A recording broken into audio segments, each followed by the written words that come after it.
So we've already established that Michael Myers is an incredible character. So how could they get him so wrong so many times?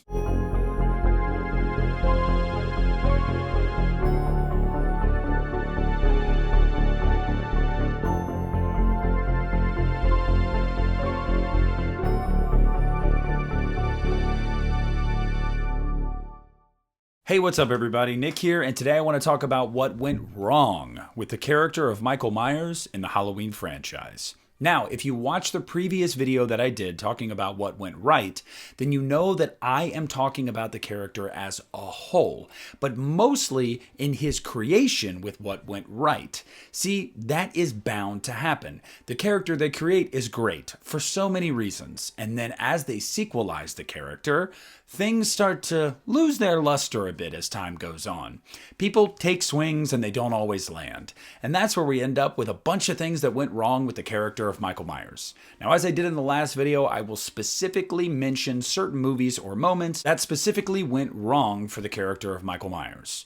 And starting this off, the first thing that went wrong, giving him a motive. Now, some motives are better than others. Look, I love the brother-sister storyline, okay? That is my childhood. That is my headcanon. I'm always going to default to that.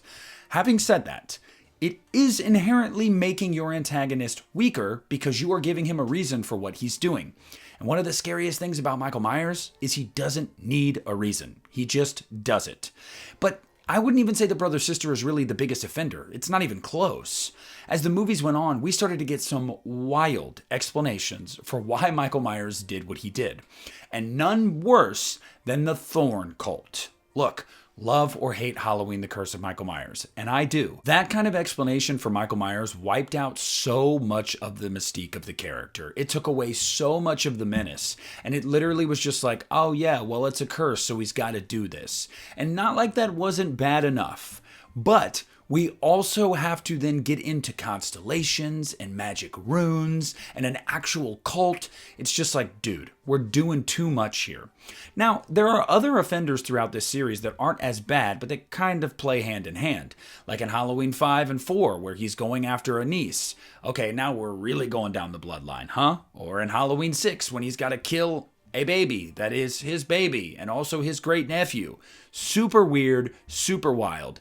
Anytime you give Michael Myers a motive, it just makes him less scary. And yeah, I'm looking at you, Rob Zombie's Halloween, because while that is realistic for some people's upbringing, I did not need to see that. The next thing that went wrong with the character of Michael Myers is humanizing him too much. Now, this really started to happen, I would say, in Halloween 5. And I love Halloween 5, but that's when it started to fall apart in regards to him being too human. When he takes off his mask with Jamie in the attic and starts to cry, it's like, okay, what? You don't even really know this little girl. Yes, she's technically your blood, but like, this is kind of wild. Then we get into H2O, which we find out is not even Michael Myers because of some stupid Mustafa Akkad retcon, but it's supposed to be like this moment of reaching out for his sister. Well, Michael Myers in his inception would never have done that at all. Then you get to Rob Zombie's Halloween, where we are supposed to sympathize with this kid and really feel bad for the fact that he grew up in such a broken home and lashed out against everybody. Look, whatever the movie is and whatever the reason is, it is always a bad decision to humanize this character too much because it takes away from the fact that he is a soulless shape of evil. Anytime you give him any human qualities, you start to view him differently, and that makes him less scary. The next thing that went wrong with the character of Michael Myers is the inconsistent masks. Look, in the last video I talked about how the mask and its creation was incredible, and some of the movies in the series have been able to recapture that. But largely, there have been a bunch of WTF masks throughout this series, and I do not understand it. Look, I'm not expecting every movie to have the exact same mask. One, because latex just doesn't age like that. And two, because, yeah, I think it sets each movie apart a little bit to have a little bit different of a mask here and there. However, when you are making a direct sequel to a movie, it should not look so wildly different, like the jump from 4 to 5, or the jump from H2O to Resurrection. It's just wild. There was no quality control whatsoever sometimes. It was just like, it's a white mask, it kind of looks like it, I think, even though not really, let's do it. And I just don't understand it. It's really frustrating too, because yes, it helps me differentiate the movies. Oh, that's this mask, that's this mask. It's also like, well, shouldn't he have like the same mask? The next thing they get wrong with Michael Myers throughout the series is the physical inconsistencies. Now, what do I mean by that? Well, first off, you've got Nick Castle, who's just an average sized guy, and same with Dick Warlock.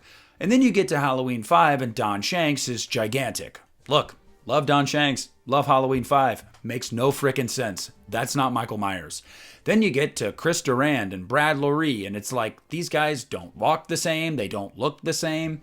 There are multiple instances throughout this series where you can point at a performance of Michael Myers and go, well, this guy's 6 inches taller or 6 inches shorter. He doesn't have the same walk. Now, maybe that's me nitpicking, but yeah, that's kind of the point of this video, isn't it? But I'm also talking about the inconsistencies with injuries that he sustains throughout this franchise that just get forgotten about, I guess, as time goes on. For example, Michael Myers was set on fire in Halloween 2. Well, by the time we get to Halloween 5, his face is totally fine. There's no burns whatsoever. Or in Halloween 2, when he gets both of his eyes shot out. No, he can see in Halloween 4. Yeah, that didn't happen. Maybe she just shot right above both of his eyes. It's things like that that make you just go like, okay, I guess. I get that it's a slasher franchise and I have to suspend some disbelief, but there's gotta be more consistency with your killer here.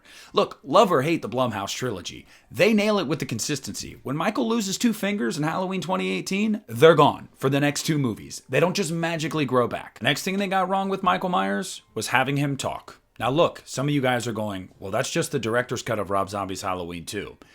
Yes and no. Okay, first of all, that is just the director's cut, and I will just say that even if you love that version of the movie, and I don't, that's a mistake. This character doesn't talk. There's a reason for that. We don't do that, okay? That's not a motiveless, emotionless, expressionless, soulless killer. When they speak, when they emote, it's different. It just takes some of that allure away. But furthermore, it's Rob Zombie's first Halloween movie. Look, the first half of the movie is young Michael Myers. We see him talking and interacting with people in his life and going about his day-to-day. That was a mistake. I do agree that it was cool to see a different take on Michael Myers and a different take on the source material to expand upon it in ways that we hadn't seen before. However, I've said this many times in these videos. It inherently makes that character weaker. We should never see him talk. We should never see him have interpersonal relationships. It goes with the making him human thing. It's just a mistake. Any way you slice it, this character doesn't need that. And the last thing I want to talk about here, and probably the most egregious mistake, was ever making the character of Michael Myers a joke. Now look, I'm specifically kind of referencing one movie here. And that's Halloween Resurrection.